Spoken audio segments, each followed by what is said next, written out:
하나님 말씀은 신약 성경입니다. 요한일서 3장 말씀이 되겠습니다. 요한일서 3장 신약 성경 391쪽쯤이 되겠습니다. 신약 성경 요한일서 3장 19절입니다. 신약 성경 391쪽쯤이 되겠습니다.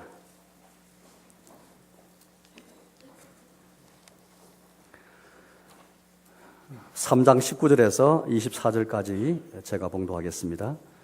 이로써 우리가 진리에 속한 줄을 알고 또 우리 마음을 주 앞에서 굳세게 하리니 이는 우리 마음이 혹 우리를 책망할 일이 있어도 하나님은 우리 마음보다 크시고 모든 것을 아시기 때문이라.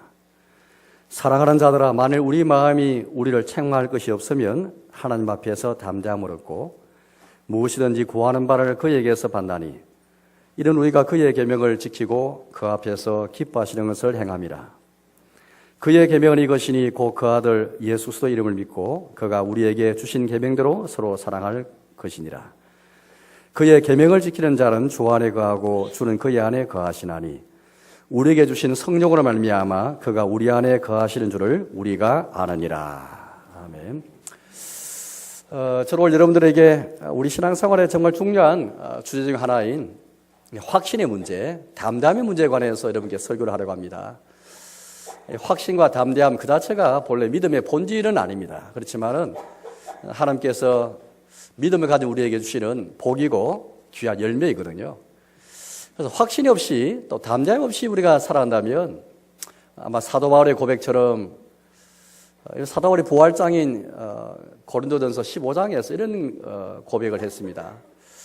만약 우리가 바라는 것이 이생뿐이면 이생뿐이고 넷을 향한 그런 소망이 없이 교회 생활하고 또 예수를 믿는다 할 것 같으면 분명 예수를 믿고 교회 생활하지만은 우리가 바라는 것이 이생뿐이라면 이 세상에서 가장 불쌍한 자가 될 것이다. 그렇게 고백했습니다. 물론 이 확신의 문제라는 것은 확실은 모든 신자가 다 늘 가진 것은 아닙니다. 또 처음 우리가 신앙을 가질 때는 이 확신이 좀 없고 의심이 많고 또 흔들릴 때가 있습니다. 또 특별히 죄 가운데 있으면 우리에게 확신이 강하지 못하고 과연 하나님 살아계신가? 하나님이 과연 내 편에 계신가? 주님이 나를 구원하실 것인가? 어려운 일을 당할 때, 시험 들 때에, 내가 죄와 싸울 때에 과연 주님이 나를 건지실 것인가? 나의 기도에 주님이 응답하실 것인가? 나의 기도를 주님이 들으실 것인가? 내가 과연 하나님 자녀인가? 이 확신들 말이죠. 이 담대함. 주님 앞에 나갈 때 우리가 담담이 없으면 기도할 수가 없거든요. 왜냐하면 우리는 죄인인데 주님은 거룩하신 분이기 때문에 함부로 나갈 수 없잖아요. 담담을 얻고 나가야 되겠는데 그러나 어쨌든 이 담대함, 이 확신 같은 말입니다. 주님 앞에서 우리 마음이 담대함을 얻고 확신을 가지고 그렇게 이제 기도를 하더라도 예배를 들더라도 혹 시험에 들더라도 내일을 생각하면서 또 미래의 일을 우리가 생각해 보면서 혹 내 마음에 불안한 마음과 염려가 있더라도 그래서 들잖아요. 하나님 과연 내 염려를 이 모든 불안에서 나를 건지실 것인가? 내 신앙이 지금 너무 연약한데 내일 혹은 모레 닥칠 미래에 닥칠 그 여러 가지 어려운 일을 내 과연 내 믿음으로 이길 수 있을 것인가? 의심될 때 있잖아요. 그때 여러분들 이 확실한 것은 처음 신앙할 때는 참 없을 때가 있습니다. 또 교회 열심히 다니더라도 이 확신의 문제가 흔들릴 때도 있고 요동할 때 있거든요. 그러나 여러분들 교회 생활 우리가 10년하고 20년 하면서 이 확신이 없이 담당이 없이 신앙생활 한다면 오늘 바울의 고백처럼 그래서 우리가 바라는 것이 이생뿐이면은 부활에 대한 소망과 부활 신앙 없이 살아가는 것이 불쌍한 자인 것처럼 우리 역시 마찬가지인 것 같습니다. 그렇게 열심히 신앙생활하고 열심히 우리가 봉사 많이 했다 할지라도 부활의 소망 없는 자로 살아가는 것이 불쌍한 것처럼 확신 없이 담대함 없이 살아가는 것 자체가 가장 불쌍한 일일 것입니다. 열심히 교회 생활하고 열심히 신앙생활 열심히 하는 것 같은데 하나님이 살아계시다는 확신, 하나님이 나의 기도에 응답하신다는 확신, 이 자리에 우리 예배드리고 있지만 하나님께서 이 예배를 주님 받고 계신다는 확신, 주님 이 자리에 계신다는 확신, 이 혹시 우리가 어떻게 여러분들 예배드릴 수 있고 어떻게 기도할 수 있으며 어떻게 하나님 자녀로 살아갈 수 있겠습니까? 물론 그 확신이 우리의 죄 때문에 사라지기도 하고 약할 때 있습니다. 그러나 늘 그렇게 이 확신이 우리에게 그럴 수는 없거든요. 하나님은 믿음을 살아 우리에게 이 확신을 허락하시고 이 담담을 주실 것이거든요. 그래서 우리 신앙 고백서 보면은 이 확신의 문제에 관해서 여러 신앙 고백서에서 고백하고 있습니다. 우리 장로교 신앙 고백서 가운데 하나인 웨슬리 신앙 고백서 18장 보면은 은혜와 구원의 확신이라는 그런 항목이 있습니다.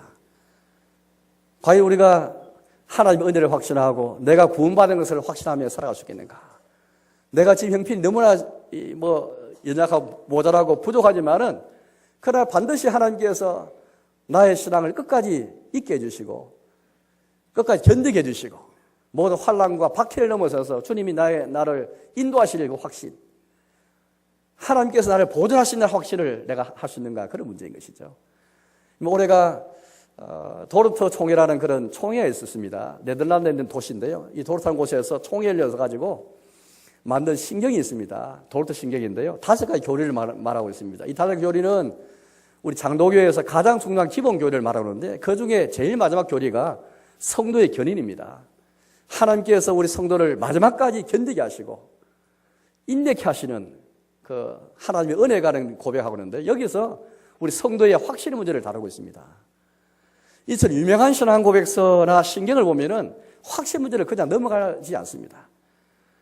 따라서 우리 신앙생활에서 여러분들 이 확신을 얼마나 여러분들 가지고 있으면서 우리가 신앙생활 임하는 것을 한번 생각해 보시기 바랍니다.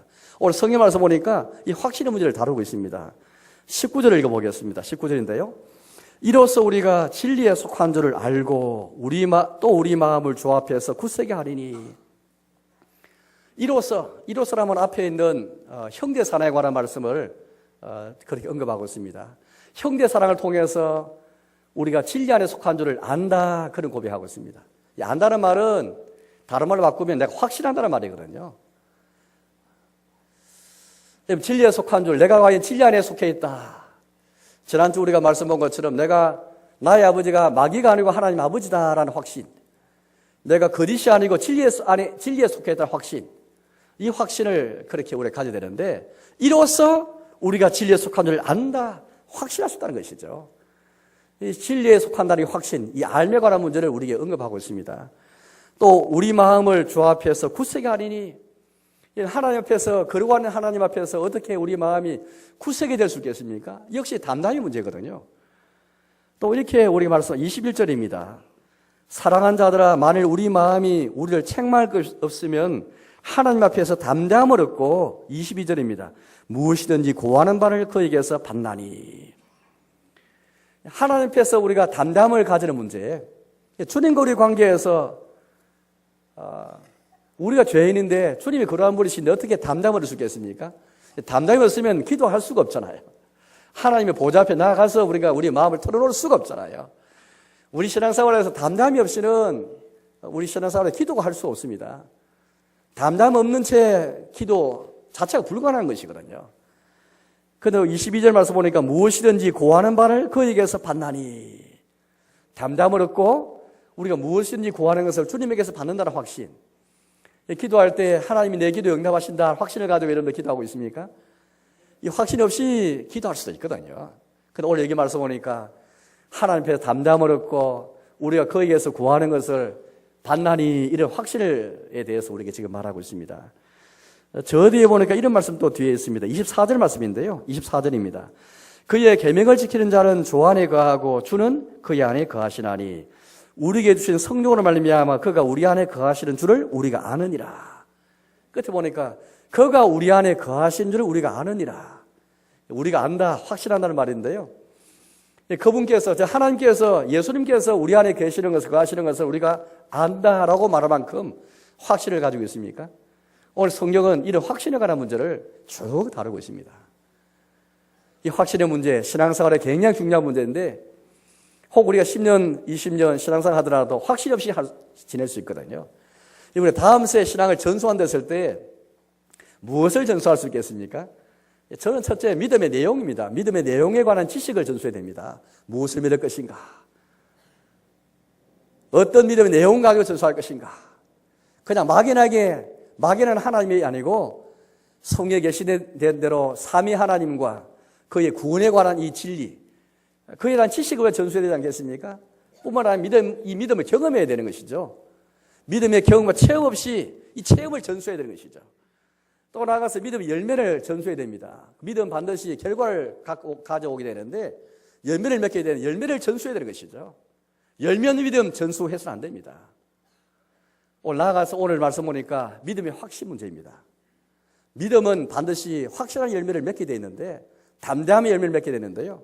우리가 자녀들에게 다음 세 신앙 전수했을 때에 믿음의 이 확신을 전수해야 되지. 그래야 우리 아이들이 확신 속에 거하고 배우고 확신에 거하면서 담대함 속에서 이렇게 핍박이 오고 죄악이 오고 시험에 들고 내일 일이 불안해도 미래를 알 수 없어도 내가 기도하더라도 하나님의 은혜를 확신하고 나갈 테인데 확신이 없는 이 믿음, 그걸 전수해서는 안 되는 것이거든요.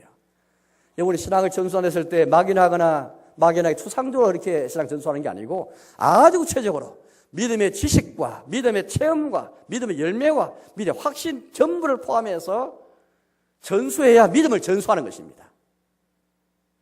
우리 교회는 이런 믿음의 전수를 위해서 얼마나 애를 쓰고 있습니까? 최선을 다하고 있습니까? 오늘 성경 우리에게 믿음의 확신 문제를 언급하면서 이 확신이 어디서 오는가? 이걸 우리에게 지금 교훈하고 있습니다. 물론 이 믿음의 확신 문제는 제일 크게는 하나님 말씀에 바탕을 둘 것입니다. 하나님께서 이렇게 말씀하셨고 약속하셨기에 확신이 있는 것이죠. 하나님 말씀 따라서 확신이 없는 것입니다. 그러나 그 외에도 오늘 성경 보니까 하나님 말씀 외에도 몇 가지를 그렇게 우리에게 언급하고 있습니다. 세 가지를 우리에게 말하고 있는데요. 저 오늘 세 가지를 그렇게 여러분 설교하면서 이 확신이 어디서 오는가를 그렇게 설교하면서 이 확신을 여러분께 지금 교훈을 하려고 합니다. 첫째는 우리의 마음과 양심이 주님 앞에 책망할 것이 없어야 이 확신이 그렇게 가질 수 있고 이 담대함이 그렇게 강해질 수가 있습니다. 21절을 제가 다시 보겠습니다. 21절입니다. 사랑하는 자들아, 만일 우리 마음이 우리를 책망할 것이 없으면 하나님 앞에서 담대함을 얻고 무엇이든지 구하는 바를 그에게서 받나니. 여기 이 마음이라는 것은 양심이라는 말과 똑같은 말입니다. 성경 이런 군데 보면 이 마음과 양심이 서로 섞여 사용되어 있거든요. 우리 마음, 양심, 우리 신앙생활은 사실 마음과 양심에 관한 문제입니다. 여기서 출발하는 것이 신앙생활입니다. 우리의 마음에서, 우리의 양심에서부터 주님과 사람 앞에 대해서 거리낌이 없고 책망할 것이 없도록 애를 쓰고 힘쓰고 노력해야 되는 것이거든요. 많은 사람들이 믿음을 이렇게 이야기하면서 자 양심이 깨끗하고 이 착한 양심과 깨끗한 마음을 가지기 위해서 최선을 다하지 않습니다. 사도 바울은 사도행 24장 보니까 벨리스 총독 앞에서 그가 변명할 때 이런 고백한 것이 있는데요. 앞에 화면을 보십시오. 사도행전 24장 16절 말씀입니다. 이것으로 말미암아 이 사도 바울의 앞에 의인의 부활에 관해서 바울이 그렇게 정언했거든요. 그걸 언급하는 것입니다. 의인의 부활에 대해서 말하면서 이렇게 말합니다. 이것으로 말미암아 나도 하나님과 사람에 대하여 항상 양심이 거리낌이 없기를 힘써나이다. 그러니까 사도 바울이 지금까지 하나님과 사람 앞에서 양심이 거리낌이 없기를 힘써왔다는 것을 바울이 고백하고 있거든요. 의인의 부활에 관한 문제뿐 아니라 전체적으로 사도 바울의 이 서신을 읽어보면은 깨끗한 양심과 선한 이 양심을 바울이 많이 언급하고 있습니다. 청결한 양심, 조상 때부터 섬기는 하나님에 대해서 늘 언급하거든요. 사랑하는 교회를 어떻습니까? 여러분 신앙생활이 우리 마음이 책망할 것이 없도록 하나님과 사람 앞에 책망할 것이 있는 마음이 되기 위해서 얼마나 애를 쓰고 있고 얼마나 그렇게 우리가 힘을 쓰고 있습니까? 왜냐하면은 우리 신앙에서 잘못되면은 마음에서부터 양심에 출발되는 게 아니고 우리 신앙이 형식주의로 그렇게 나아갈 수가 있기 때문에 그런 위험성이 많습니다. 신앙의 형식주의를 경계해야 됩니다. 예수님이 당시에 이 가장 형식주의에 매몰된 사람들이 바리새인들인데요. 이 바리새인들을 향해서 예수님이 뭐라 말했습니까? 그들은 사람에게 보이기 위해서 기도하고 사람에게 보이기 위해서 체면 때문에 금식하고 보이기 위해서 구제하고 남에게 보이기 위해서 그렇게 신앙생활하는 이 바리새인들 책망했습니다. 책망 정도가 아니고 화있을진저라고 말씀하시면서 겉으로 보기에는 아무 문제 없고 그냥 1등 신자처럼 보였습니다. 신앙생활 잘하는 것처럼 보였거든요. 기도 열심히 하죠. 금식도 자주 하죠. 11조금도 잘 꼬박꼬박 잘 내죠. 신앙의 경건의 모양만 생각한다면 뭐 손색이 없을 정도입니다. 열심파인 것이죠. 그러나 우리 예수님께서 그들의 얼치다 가시면서 그러나 너희 마음 안에는 탐욕과 악독이 가득하도다. 그렇게 책망했습니다. 이 마음의 양심은 잘 보이지 않잖아요. 그러나 우리 신앙은 마음에서부터 양심에서 출발하지 않으면은 우리 신앙생활이 형식주의로 가버리면은 바리새인처럼 되고 마는 것입니다. 여러분 어떻습니까? 사도 바울처럼 우리가 우리를 생각해 볼 때 책망할 것이 없는 하나님과 사람 앞에 책망할 수 있는 마음, 그래 가져야 하나님 앞에 담대함을 얻는다. 그렇게 말하고 있습니다. 당연히 우리 오늘 말씀을 통해서 예수님을 의지해야 되죠. 우리 중고대 예수님만 해야 담대함을 얻습니다. 그러나 그 담대함이 우리 자신이 그렇게 우리 바깥으로 드러나기 위해서는 우리의 양심이, 우리 마음이 깨끗해야만, 선한 양심을 추구해야만, 하나님을 찾아가는 양심을 가져야만 우리가 더 강한 확신 속에서 더 강한 담대함을 하나님 주시는 가운데 신앙생활을 할 수 있게 되는 것입니다. 이 신앙생활을 하면서 형식주의를 굉장히 경계해야 됩니다. 잘못하면 남의 이목 때문에 교회에 오고, 이목 때문에 새벽 기도하고, 남의 눈치 때문에, 체면 때문에 11점검하고, 내가 직분자니까, 내가 누구누구 가족이니까 남에게 그렇게 체면상 헌금하고, 체면상 예배당 출석하고, 남의 소리 끌려오고, 우리 신앙이 독립할 뿐 아니라 우리의 신앙은 마음에서부터 출발해야 되는 것이거든요. 그래서 여러분들 다윗이 어떤 고백이었습니까?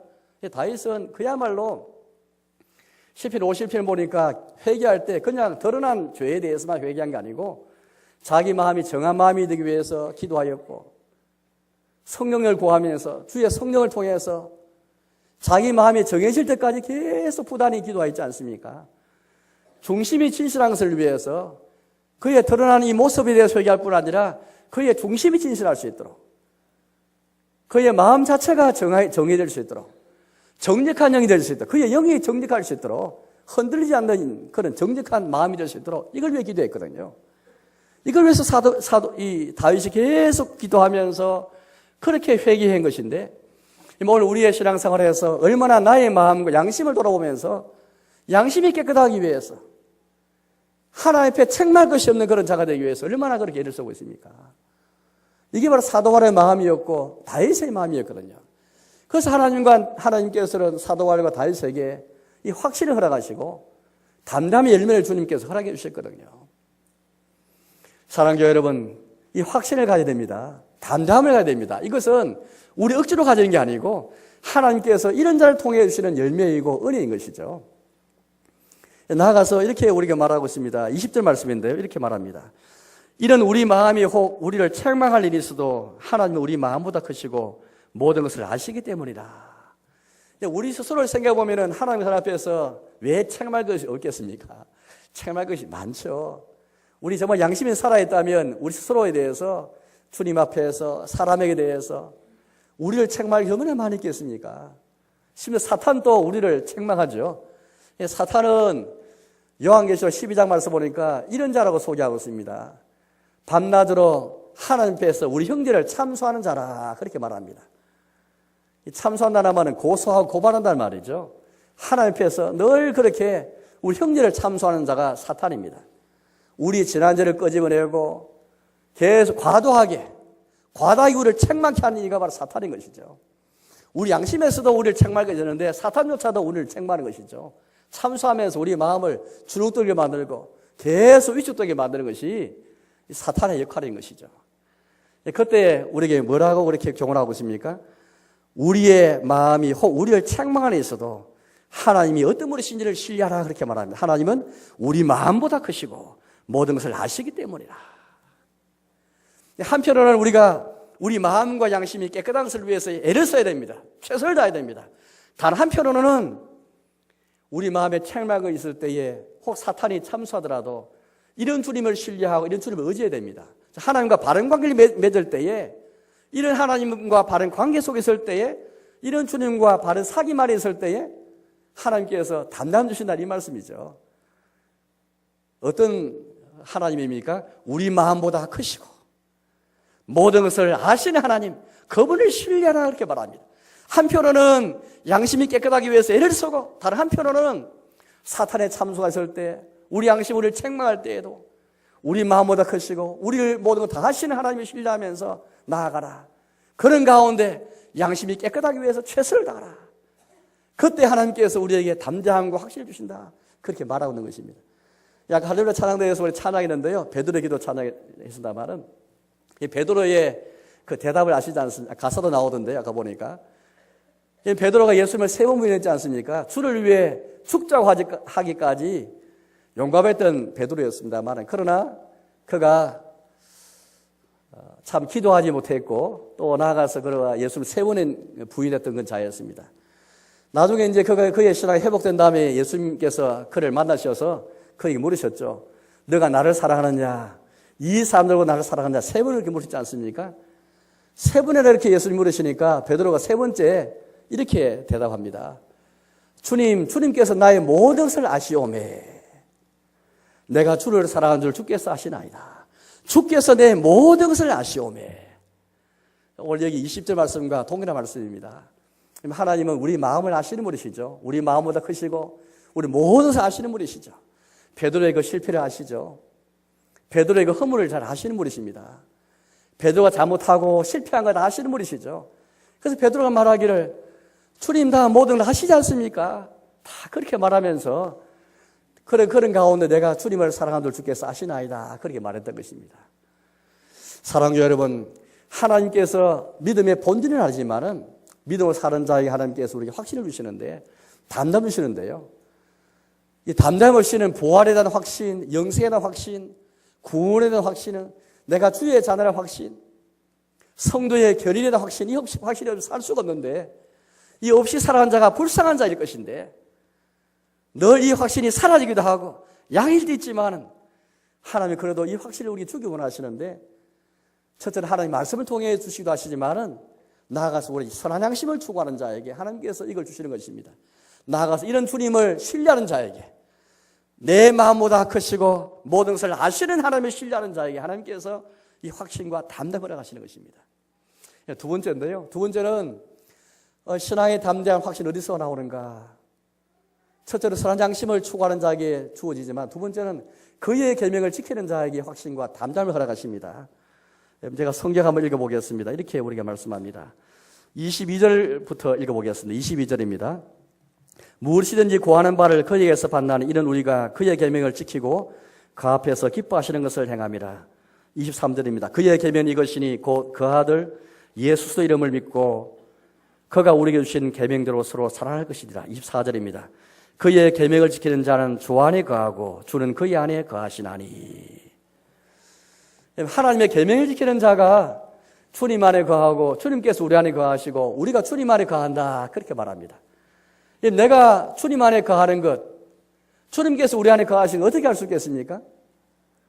또 구하는 것을, 내가 구하는 것을 그에게 받을 이 확신, 내 기도한 대로 주님께서 주시고 내가 받는 확신 어디서 나오겠습니까?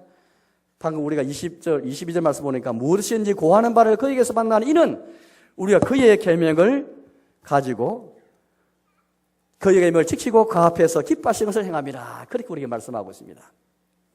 하나님의 계명을 지키지 않고는 우리가 주님 앞에 기도할 때 구하는 것을 받는다는 확신을 갈 수가 없는 것이죠. 하나님의 계명을 지키는 것 굉장히 중요한 문제입니다. 이 말은 주님과의 관계 속에서 주님의 계명에 순종할 자세가 되어 있는가라는 것입니다. 어떻습니까? 하나님과 우리의 관계 속에서 주님과 더불어 누리는 그 사귐 속에서 주님의 계명이 무엇이든 간에 내가 순종할 마음이 있습니까? 이게 주님과 바른 관계인 것인데요. 그런 순종의 관계에 설 때에 그냥 계명을 지키는 것만 말하고 있지 않고 그의 계명을 지키고 그 앞에서 기뻐하시는 것을 행함이라. 그의 계명을 지키는 것과 그 앞에서 기뻐하시는 것을 행하는 것은 같은 말입니다. 하나님의 계명을 지키는 것은 곧 그 앞에서 하나님 앞에서 기뻐하시는 것, 즉 주님이 기뻐하셔서 행하는 것이죠. 주님이 기뻐하시기 때문에 그의 계명을 지키고 순종하는 것입니다. 같은 것이죠. 하나님과 우리의 관계가 그런 관계 되어야 됩니다. 이런 관계 되어야 이런 관계 속에서 이런 주님과 더불어 누리는 사귐 속에서 하나님은 확신과 담대함을 하시는 것이죠. 주님의 계명이라면 주님 앞에 주님이 기뻐하신 것이라면 내가 행할 준비가 되어 있다는 것. 주님과 더불어 이 누리는 사귐이었으면 이런 마음을 가질 수 없죠. 신앙생활은 그냥 율법을 지키는 게 신앙생활 아닙니다. 그냥 신앙생활은 종교적인 어떤 의무, 준수하는 게 그게 신앙생활 아니에요. 그건 다른 종교도 다 있습니다. 어느 종교에도 다 나름대로의 종교적인 의무가 있죠. 종교적인 관습이 다 있습니다. 그걸 행함으로 구원을 준다 말하기도 하고 그걸 행해야만 영생을 얻는다 말하기도 하는데 겉으로 보기에 기독교가 다른 종교가 다 비슷한 것 같지만 그러나 우리 기독교는 훨씬 그 이상이죠. 그의 계명을 지키는 것이고 단순한 계율을 지키는 게 아니고 그의 계명을 지키는 것이고 그 앞에서 기뻐하시면서 행하는 것이 그 내면에 있는 것이죠. 하나님 앞에서 하나님이 기뻐하시기 때문에 행하는 것. 이게 순종의 동기라는 것입니다. 따라서 우리 신앙생활은 단순히 계율주의, 단순히 율법주의가 아닌 것입니다. 처음에는 제가 형식주의를 경계해야 된다 말씀을 드렸습니다. 두 번째로 경계할 것은 바로 이것입니다.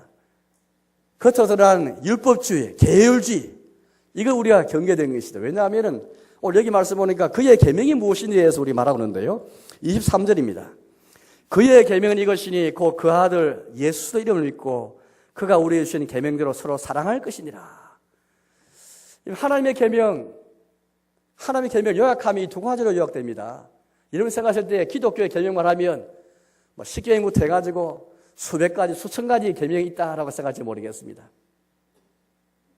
그러나 오늘 성경 말씀 보니까 하나님의 계명, 하나님 앞에서 주님이 기뻐하시는 것을 행하는 그 계명을 단순하게 요약하면 두 가지입니다. 믿음과 사랑이죠. 예수님에 대한 믿음이 있는가, 서로 사랑하는가, 이 두 가지를 다 요약해서 우리가 말하고 있습니다. 우리가 단순히 율법주의가 아니고 계율주의가 아니고 율법의 그 핵심, 요약이 되는 믿음과 사랑, 이 두 가지를 통해서 주의 계명을 지키는 것인데요. 이 두 가지 없이 율법을 지킨다면 그게 바로 율법주의가 되고 마는 것입니다. 믿음을 한번 생각해 볼까요? 이 믿음과 사랑을 사이에 구분할 수가 없죠. 구분되지만은 나눌 수가 없습니다. 엄격하게 우리가 분리할 수가 없다는 말이죠. 믿음이라는 건 예수 믿는 믿음인데요. 그 아들 예수라는 믿음. 우리 주를 믿는다는 것이 무슨 말일까요? 예수 믿는다는 것은 무슨 말이겠습니까? 다른 말로 말하면 자기를 다 포기하고 내려놓는 것입니다. 나의 삶에서 예수를 믿는다는 것은 그 이름을 믿고 그 이름을 의지하고 그 이름을 신뢰하는 것은 더 이상 자기를 믿지 않고 자기를 신뢰하지 않고 그분을 의지하면서 신뢰하면서 나를 다 포기하는 거, 이게 예수를 믿는 거예요. 요한에서 1장 2장 본 것처럼 예수님이 어떤 분이었습니까? 우리의 죄를 위한 화목 제물이셨고 대언자이셨습니다. 그의 피가 우리를 깨끗하게 하실 것이오라는 말씀을 보았습니다. 나의 죄를 위해서 자신이 화목 제물 오셔서 죽으신 그 예수님, 어려운 자가 되셔서 지금도 하나님 앞에서 어려운 자가 대언자 되셔서 우리를 위해 간구하시는 변호하시는 그 예수님, 그의 피로 우리를 깨끗하게 하시는 그 예수님, 그 예수님 믿는다는 것은 나의 모든 거 다 내놓는 것입니다. 그 여러분들 과연 예수입니다 믿음을 가지면서 자기를 포기하지 않는 믿음, 자기를 포기하지 않고 예수 믿는 것은 그 불가능한 일입니다. 자기를 포기하지 않고 예수 믿는다든지 이런 믿음이 없이 단순히 계율주의, 그냥 겉으로 드러난 주일 성수한다든지 겉으로 드러난 십계명을 지킨다든지 겉으로 드러난 11점검을 잘한다든지 그만으로 그렇게 우리는 그런 것과 다 구분되어야 되는 것입니다. 과연 하나님의 계명을 핵심을 잘 알고 이 믿음을 갖고 그렇게 우리가 계명 지키는가? 서로 사랑할 것이니라 말씀하시는데 서로 사랑하는 거 형제 사랑을 하면서 십계명을 지키고 주님의 계명을 지키는 것이 이게 성경의 정신인데 혹 우리는 형제를 사랑하는 마음도 없이 주일을 성수할 수 있고 11점검도 할 수 있고 심지어 새벽 기도도 잘 올 수 있는 것입니다. 오늘 우리 교회인들이 사회에 대해서 어떤 그렇게 모든 사회에 사는 말들을 다 그렇게 우리가 옳다 말할 수 없다 할지라도 우리 겸손한 마음으로 잘 들어야 할 말들이 있는데요. 교회인들이 속이 좁다고 말을 하지 않습니까? 담배는 안 피는데 술은 안 마시는데 속이 좁다. 한국 교회의 좋은 전통이 아름다운 전통인 추초를 거부하는 건 참 좋은 전통인 것 같습니다. 자제하고 절제하는 삶을 위해 정말 중요한 거지 않습니까? 그런데 술은 안 마시고 담배를 안 피는데 속이 좁아요. 도랑이 없어. 인색해요. 사랑이 없어요. 그게 바로 계율주의, 율법주의인 것입니다. 형식주의에 빠져있고 마음과 양심을 깨끗하기 위해 일어서지 않고 남에게 보이기 위해서 새벽기도 참석하고 끌려서 예배 참석하고 끌려서 남 체면을 위해서 남 이목 때문에 내가 종교생활하고 나아가서 예수 믿는 믿음, 자기를 포기하면 예수를 믿는 믿음이 없이 주일 성수할 수 있고 11조금할 수 있고 직분을 가질 수 있고 봉사할 수 있는 것이죠. 형제 사랑이 없이 얼마든지 그렇게 우리는 겉으로 드러난 종교의 행위를 할 수 있고 종교 업무를 다 할 수 있습니다. 선교도 할 수 있고 전도할 수 있는 거예요. 사랑교회 여러분, 어떻습니까? 우리는 우리의 마음의 양심이 깨끗한 것을, 선한 양심을 추구할 뿐 아니라 나아가서 하나님의 계명을 그냥 계명 지키는 것이 아니라 하나님의 계명을 지키는 것, 그 앞에서 기뻐하시는 행하는 그 마음을 가지고 허피 예수 믿는 믿음을 가지고 서로를 향한 사랑을 행하는 가운데 하나님의 계명을 지켜나가고 있습니까? 혹 우리 안에 형식주의와 계율주의, 율법주의가 혹시 우리 안에 뿌리를 내리고 자리하고 있지 않습니까? 우리는 이 신앙의 확신과 담대한 문제는 그냥 억지로 가지는 문제가 아닌 것입니다. 어떤 사람은 잘못된 확신 속에 가질 수 있거든요. 그러나 하나님이 주시는 확신과 담대함은 스스로 가지는 그런 확신이 아닙니다. 아무 근거 없이 토대 없이 자기 마음을 깨끗하지 않고 이 확신을 가질 수 없거든요.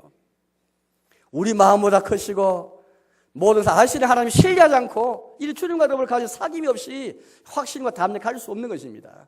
형제 사랑 없이 예수나 믿음을 이 없이 이 확신을 가질 수 없거든요. 혹시 여러분들 우리 신앙생활에서 형식주의에 빠지고 계율주의에 빠지고 있다면 우리 자신을 경계해야 됩니다. 이것이 내 삶에 옳은 것을 경계할 뿐 아니라 우리 교회 안에 들어온 것을 경계해야 되는 것입니다. 다음 세대 우리 자녀를 생각하면서 겉으로 볼 때는 아이들이 예배 잘 참석하고 기도도 열심히 하고 새벽기도 참석한다 할지라도 온갖 여러 가지 형태의 형식을 볼 때 잘 갖추었다 할지라도 경건의 모양은 다 갖추었고 또 출석도 잘하고 11조금 잘한다 할지라도 제가 어제 우리 명절 때 우리 가족을 만났었나마는 세별조를 주니까요 아이들이 굉장히 좋아하지 않습니까? 그런데 세뱃돈에서 11조 내라니까 또 11조 얼마인지 정확하게 10만 원 같은 만 원이 11조다 말하니까 깜짝 놀라가지고 넘어지더만요 보니까 11조 내는 게 쉽지 않잖아요. 그런데 11조 아무리 잘하고 출형도 잘하고 그러면서 많은 예수 믿는 믿음을 가지면서도 자기를 포기하지 않고서 예수 믿는다든지 형제 사랑함이 없이 인색한 가운데 만약에 담배 안 피고 술을 마신 다음에 여러분들 그게 술 마시지 않고 담배 피지 않는 것은 믿음의 핵심은 아니지 않습니까? 그건 우리의 신앙생활이 깨끗하고 좀 절제하기 위해서 우리 가지는 것인데 한국의 좋은 전통인데요. 실제로 여러분들 세계 곳에 보면은 신전할지라도 담배와 술을 허용하는 곳이 많이 있거든요. 그리고 우리 한국 교회는 좋은 전통으로서 이걸 자제하지 않습니까? 우리 이거 무시해서는 안 됩니다. 그러나 잘못하면은 우리 교회 처음 출석하시는 분들 보면은 되게 이런 말들을 말씀 많이 합니다. 교회에 처음 오시니까 당장 술을 끊고 담배를 끊어야 되는 말씀하시면서 부담을 많이 가지세요. 그런데 저희들이 먼저 이렇게 합니다. 예, 술, 담배 끊고 참 중요하지만 그러나 그게 먼저가 아니고 예수님 먼저 믿으십시오. 하나님을 잘 예배하고 하나님 잘 믿으면 하나님께서 은혜 주셔서 자연스럽게 끊게 된 것이지 이 끊는 게 부담스러워서 교회 오지 못한다면 만약 우리가 여러분들 혹시 저는 여러분 말씀드리는 바로 이것입니다. 혹시 우리가 그분들에게 신앙생활은 그냥 술 마시지 않고 담배 안 피는 거 이상인데 예수를 믿고 서로 사랑하는 것인데 어느새 기독교가 그냥 우리 이웃에 비추지기를 교회 다니면 11조 헌금하더라 헌금하더라 교회 다니면은 술도 마시지 않더라 담배 피지 않더라 물론 그분이 잘못 오해할 수도 있겠지만 우리가 말하잖아도 그러나 혹시 우리 자신이 혹시 잘못 그렇게 우리의 신앙생활을 비춰줘서 우리가 우리 신앙생활 잘못 이렇게 오해해서 전달되고 있는지를 한번 돌아봐야 되겠습니다. 사랑하는 여러분, 이처럼 그의 계명을 지키고 하나님 앞에서 기뻐하시는 걸 행할 때에 하나님께서 확신과 담담 주시는 것입니다. 세 번째인데요. 세 번째는 성령님께서 이 확신과 담담 주십니다. 24절 읽어보겠습니다. 24절입니다.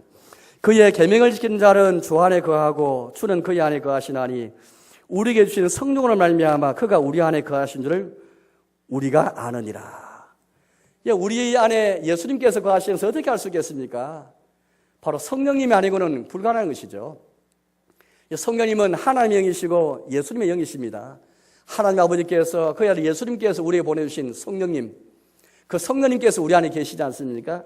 자기를 믿는 자에게, 예수를 믿고 영접하는 자에게, 모든 신자에게 하나님께서 이 성령을 주셨습니다. 우리에게 주신 성령을 말미암아 특정한 사람에게 주신 것이 아니에요. 우리 모든 신자에게 주신 성령님이십니다. 이 성령님을 통해서 우리가 안 확신이 있는데요. 그가 우리 안에 거하시니 우리가 아느니라. 심리적으로 하나님 내 가운데 계신다. 하나님 말씀에 토대도 없이 그냥 심리적으로 나는 하나님 자녀다. 또 자기의 공로 의지해가지고 그건 아닌 것 같습니다. 성령님께서 이 확신 주셔야 되거든요. 그래서 여러분들 로마서 8장 말씀 보니까 이렇게 중요하게 성령님께서 우리 안에 계시면서 우리 영과 더불어서 우리가 하나님 찬양을 정언하시면서 이 확신을 허락해 주십니다. 로마서 8장 14절부터 제가 몇 구절 읽을 텐데 앞에 화면을 보십시오. 로마서 8장 14절에서 16절까지 읽어보겠습니다. 무릇 하나님의 영으로 인도함을 받는 사람은 곧 하나님의 아들이라. 너는 다시 무수하는 종의 영을 받지 아니하고 양자 영을 받았으므로 우리가 아빠 아버지라고 부르짖느니라. 성령이 친히 우리 영과 더불어 친히 우리가 하나님의 자녀인 것을 정언하시나니. 성령이 친히 우리 영과 더불어서 우리 영혼과 더불어서 우리가 하나님 자녀인 것을 정언하시는 성령님의 증거에 대해서 말하고 있습니다. 성령님께서 우리 가운데 확신을 주시고 담담 주신다는 말씀이죠. 성령께서 하나님의 말씀을 들을 때에 역사하셔가지고 우리가 하나님 자녀인 것을, 우리가 죄인이지만은 예수님 안에서 구원받은 것, 은혜를 확실하게 해주시고 영생을 확신하게 해주시고 내일에 닥칠 일이 무엇인지 모른다 할지라도, 내일이 불안하다 할지라도 그 불안을 뛰어넘어서서 하나님께서 위로와 영생과 구원을 주시는 것은 성령님이 주시는 것입니다. 따라서 여러분 성령님과 동행하고 성령을 구해야 됩니다.